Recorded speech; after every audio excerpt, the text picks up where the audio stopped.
ఈరోజు మనం హిందూ పురాణాల్లోనే ఒక అద్భుతమైన, అత్యంత సంక్లిష్టమైన పాత్ర గురించి మాట్లాడుకుందాం. ఆయనలో కోపం, జ్ఞానం మరియు అమరత్వం అన్నీ కలిసి ఉంటాయి. ఆయనే పరశురాముడు, ఎప్పటికీ జీవించి ఉండే ప్రతీకార యోధుడు. ఒక్కసారి ఆలోచించింది. ఒక దైవిక అవతారం తన పని పూర్తయినా కూడా యుగయుగాలుగా ఈ భూమి మీదే ఉండిపోతే అసలు ఎందుకలా జరగాలి? ఈ ప్రశ్న మనల్ని నేరుగా పరశురాముడి ప్రత్యేకమైన కథలోకి తీసుకువెళ్తుంది. అవును, మనం మాట్లాడుకోబోయేది విష్ణుమూర్తి 6వ అవతారమైన పరశురాముడి గురించే. ఆయనలో ఒకవైపు యోధుడి ప్రచండమైన కోపం కనిపిస్తే, మరోవైపు ఒక మహర్షి అపారమైన జ్ఞానం కనిపిస్తుంది. పైగా ఆయనొక చిరంజీవి కూడా. సరే, మరాయన కథలోకి వెళ్దాం. ప్రతి గొప్ప కథలాగే పరశురాముడి కథ కూడా ఆయన పుట్టుకతోనే మొదలవుతుంది. అసలొక శాంత స్వరూపి అయిన ఋషి ప్రతీకారంతో రగిలిపోయే యోధుడిగా ఎందుకు మారాల్సొచ్చింది? చూద్దాం. పరశురాముడు జమదగ్ని మహర్షి, రేణుకాదేవి దంపతులకు జన్మించాడు. వాళ్లదొక ప్రశాంతమైన జీవితం. వారి ఆశ్రమంలో సురభి అనే ఒక ప్రత్యేకమైన ఆవు ఉండేది. దాన్ని కామధేనువు అని కూడా అంటారు. కోరినవన్నీ ఇస్తుంది. కాని వాళ్ల జీవితంలో ఒక పెద్ద తుఫానుకు అదే కారణమవుతుందని వాళ్లు బహుశా ఊహించి ఉండరు. అక్కడే కథ మలుపు తిరుగుతుంది. కార్తవీర్యార్జునుడు అనే ఒక రాజు కన్ను ఆ దివ్య గోవుమీద పడింది. దాన్ని తనకు ఇచ్చేయమనడిగాడు. కాని జమదగ్ని మహర్షి ఒప్పుకోలేదు. దాంతో ఆ రాజు పరశురాముడు ఆశ్రమంలో లేని సమయం చూసి జమదగ్నిని నిర్దాక్షిణ్యంగా హత్యచేస్తాడు. ఇక అంతే. తిరిగి వచ్చిన పరశురాముడు ఆ దృశ్యం చూసి ఆగ్రహంతో ఊగిపోతాడు. అక్కడే ఆయన ప్రతీకారయాత్ర మొదలైంది. ఇక్కడునుంచి మొదలవుతుంది అస్సలు కథ. ఇది కేవలం తండ్రి చావుకి పగ తీర్చుకోవడం మాత్రమే కాదు, దానికంటే చాలా పెద్దది. మొత్తం ప్రపంచంలో ధర్మాన్ని, సమతుల్యతను నిలబెట్టడానికి చేసిన ఒక భీకరమైన పోరాటమన్మాట. చూడండి, ఆ రోజుల్లో చాలామంది క్షత్రియరాజులు వాళ్ల శక్తిని దుర్వినియోగం చేస్తూ అడ్డూ అదుపు లేకుండా ప్రవర్తించేవాళ్లు. ప్రజల్ని హింసించడం, అధర్మంగా పాలించడం. వాళ్ల అరాచకాలు పెరిగిపోయి విశ్వం యొక్క సమతుల్యతనే దెబ్బతినే పరిస్థితి వచ్చింది. అందుకే పరశురాముడి కోపం కేవలం ఒక్క రాజుమీద కాదు, ఆ అధర్మ వ్యవస్థ మొత్తంపైన. అందుకే ఆయనేం చేశాడో తెలుసా? భూమిమీద ఉన్న దుర్మార్గపు క్షత్రియ వంశాలని ఒక్కసారి కాదు, రెండుసార్లు కాదు, ఏకంగా 21 సార్లు 21 సార్లు మొత్తం సమూలంగా నాశనం చేశాడని మన పురాణాలు చెప్తున్నాయి. ఆలోచించండి, ఆయన సంకల్పం ఎంత తీవ్రంగా ఉందో. పద్మపురాణంలో కూడా ఈ విషయం గురించి స్పష్టంగా చెప్పారు. అయితే ఇక్కడ మనం గమనించాల్సిన ఒక ముఖ్యమైన విషయమేంటంటే, ఆయన అందరు క్షత్రియుల్ని చంపలేదు. తన తల్లి తరపు వంశమైన ఇక్ష్వాకు వంశాన్ని కాపాడాడు. దీన్ని బట్టి అర్థమయ్యేదేంటంటే, ఆయన పోరాటం గుడ్డి ప్రతీకారం కాదు, కేవలం ధర్మస్థాపన కోసం. అధర్మాన్ని మాత్రమే శిక్షించాడు, వంశాన్ని కాదు.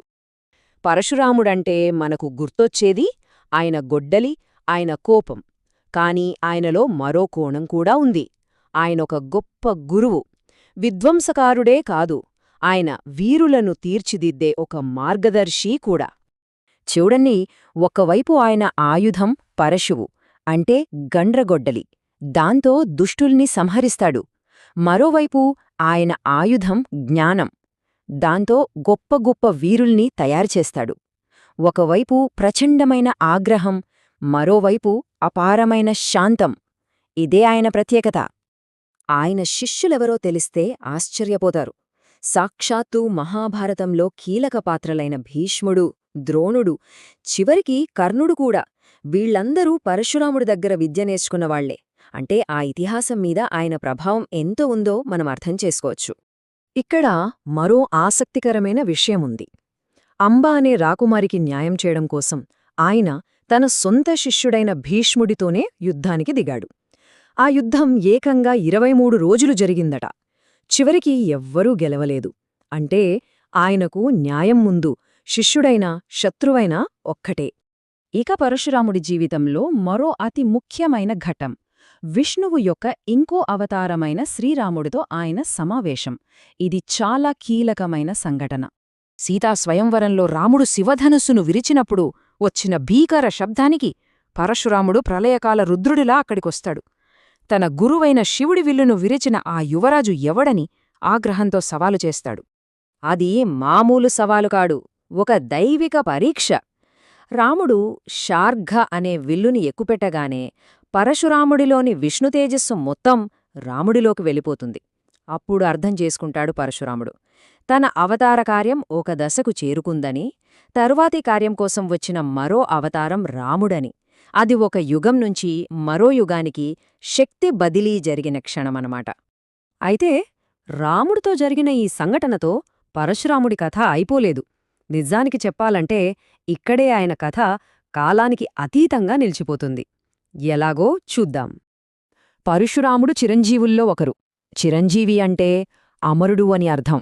అంటే ఈ కలియుగం ముగిసేంతవరకు ఆయన ఈ భూమిమీదే ఉంటారని మన నమ్మకం. ఇదే అన్ని అవతారాలకి పరశురాముడికి ఉన్న ముఖ్యమైన తేడా. మిగతా అవతారాలు వాళ్ల పని పూర్తి చేసుకుని తమ లోకాలకు తిరిగి వెళ్ళిపోతాయి. కాని పరశురాముడు అలా కాదు. ఆయన తన తర్వాత వచ్చిన రాముడు, కృష్ణుడు లాంటి అవతారాల కాలంలో కూడా భూమిమీదే ఉండి చరిత్రకు సాక్షిగా నిల్చాడు. మరిప్పుడు ఆయనెక్కడున్నారు? పురాణాల ప్రకారం ఆయన మహేంద్ర పర్వతాలపై తపస్సు చేసుకుంటున్నాడు. ఎందుకంటే ఆయన పాత్ర ఇంకా ముగిసిపోలేదు.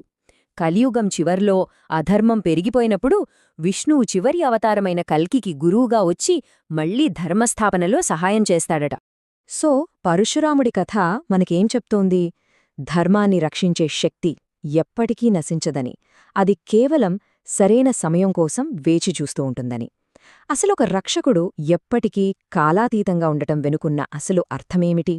ఈ ప్రశ్నతో కాసేపు ఆలోచిద్దాం.